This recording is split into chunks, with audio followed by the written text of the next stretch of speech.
आज पुत्रदा एकादशी के दिन व्रत रखने वाले और भगवान विष्णु की पूजा करने वाले व्यक्ति के सभी काम सफल होते हैं और उसे जीवन में सुख सौभाग्य की प्राप्ति होती है। आइए जानते हैं पुत्रदा एकादशी की व्रत कथा किस प्रकार है और इसके बारे में जानते हैं। मान्यता है कि इस दिन भगवान विष्णु की विधिवत पूजा करने के साथ व्रत रखने से संतान की प्राप्ति होती है। इसके साथ रही हर एक दुख दर्द और पीड़ा से मुक्ति मिलती है। वही इस दिन पूजा के बाद व्रत कथा पढ़ना जरूरी माना जाता है, वरना पूजा अधूरी मानी जाती है, फल नहीं मिलता। आइए कथा और व्रत के बारे में जानते हैं। पौष पुत्रदा एकादशी की व्रत कथा। भद्रावती नामक नगरी में सुकेत मान नामक एक राजा राज्य करता था। उसकी पत्नी का नाम सव्या था, लेकिन उसका कोई पुत्र नहीं था। राजा की पत्नी अपने राज्य को एक राजकुमार न दे पाने के कारण सदैव चिंतित रहती थी। वहीं दूसरी ओर राजा के पितर भी रो रो कर पिंड लिया करते थे, क्योंकि उन्हें इस बात की परेशानी थी कि इसके बाद हमें पिंड कौन देगा। राजा भी हमेशा मायूस रहता था।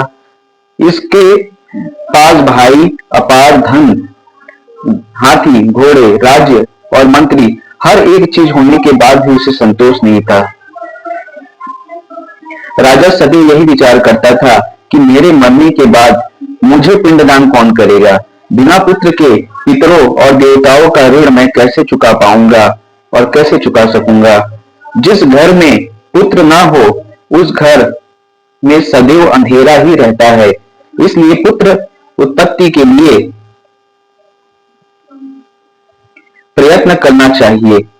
जिस मनुष्य के पुत्र का मुख ना देखा हो वह धन्य है। जिस मनुष्य ने पुत्र का मुख देखा है वह धन्य है। उसको इस लोक में यश और परलोक में शांति मिलती है, अर्थात उनके दोनों लोक सुधर जाते हैं।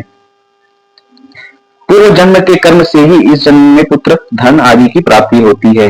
राजा इसी प्रकार 7 दिन चिंता में रहने लगा और रातों दिन में चिंता करने लगा।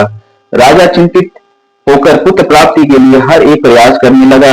एक दिन वह अपने नगर के एक खूबसूरत सरोवर के पास पहुंचा, जहां पर कुछ ऋषि मुनि मौजूद थे। वहां पहुंचकर राजा ने उन्हें प्रणाम किया।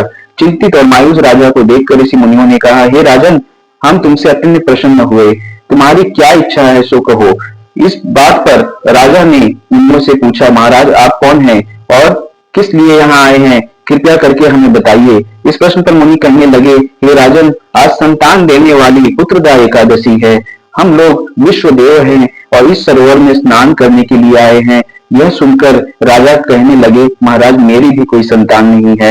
यदि आप मुझ पर प्रसन्न हैं तो मुझे एक पुत्र का वरदान दे दीजिए।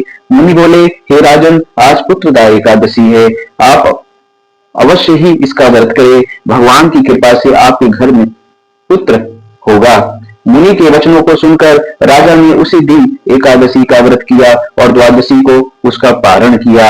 इसके पश्चात मुनियों को प्रणाम करके महल में वापस आ गया।